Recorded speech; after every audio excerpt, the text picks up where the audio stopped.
Police should use force when they are attacked. This is according to a call for action from Police Minister Bheki Cele. This past weekend, Cele spoke to a large crowd of officers and mourners at the funeral of officer, that's Kediemetse Masilo in Schweizer-Reneke. Masilo and her colleague were both killed while on duty. But to talk more about this, we're now joined by the South African Policing Union spokesperson, Lesiba Thobakgale, this afternoon. And Lesiba, thank you so much for joining us, but I think it's first befitting to send our condolences to the policing fraternity. I mean, I can imagine what a loss it is to the man in blue. But often you've spoken about this, reiterating that an attack on police officers should be regarded as seen as treason. Thank you so much for having us. Greetings to yourself and also to the viewers back at home. We are sending our condolences from SAPU to the 31 plus police officers who were murdered within a period of 3 months, which includes those who were slaughtered by criminals sometime last week in Kimberley. And the very same act, they keep continuing with more police killings being reported. And our call to Melo, it remains to be the same, that police killings should be declared treason by the President of the Republic, because it is crime against the state.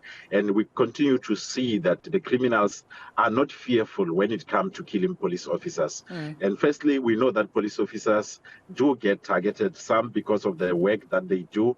Criminals don't like the actions that the police are taking. They attack them and they kill them. Some of them, they attack them when they are isolated because they know that their crews are not with them. Then they attack them and even they take firearms from them. And without any action that is being taken, even if we can, anyone can talk tough about it, but without declaring police killings as treason, it does not help anyhow, because we'll continue to see the large numbers of police officers being killed, having over 31 being killed within a period of 3 months on its own. That should be concerning to government. It should be concerning to the police ministry. It should be concerning to the National Commissioner of Police to say, what is really happening? Are we going to wait up until we don't have any police officers anymore to secure us, to give us services of safety and security in the Republic, for it to be declared treason?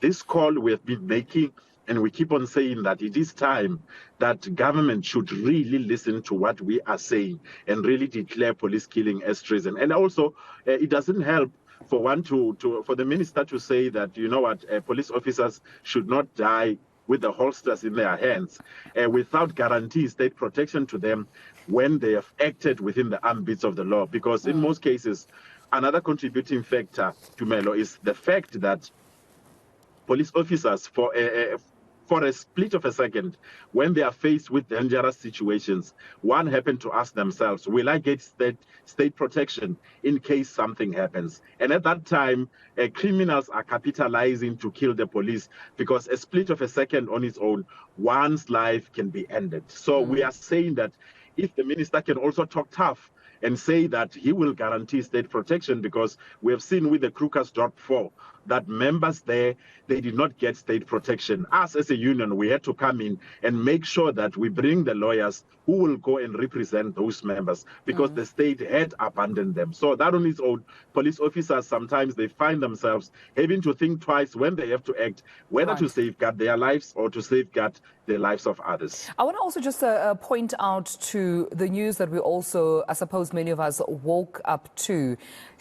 About 16 or 18 suspects in the Limpopo province also shot dead because of a police shootout that had ensued. This once again painting that picture that there seems to have been, a fight back from those suspects. Now, we understand that reports are suggesting they were involved in a cash and transit heist, or at least planning on one before they were then, approached by the police, and then that, shooting ensued. ensued. They were then killed. But, I mean, if this is not dealt with, Lesiba, what are the consequences, once again, for not only the police but for this country? Because, yes, we can talk about reactionary measures. If you kill a police officer, these are the consequences.